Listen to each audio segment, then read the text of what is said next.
ఎందుకు ఇలా బిహేవ్ చేస్తున్నావురా? ఇలా మాట్లాడే బదులు ఒక్కసారిగా చంపేయొచ్చుగా. నా లైఫ్ లో నేను చేసిన పెద్ద తప్పు నిన్ను ప్రేమించడం. About any problem sir? చెప్పింది చెయ్యి. Right sir. లక్కీ నువ్వు అనే మాటలు నన్ను ప్రతి క్షణం ఎంత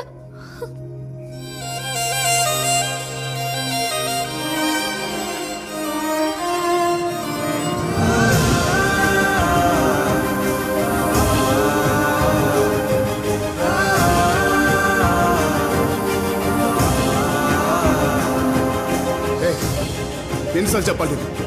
బయలుదేరి ఇక్కడి నుంచి.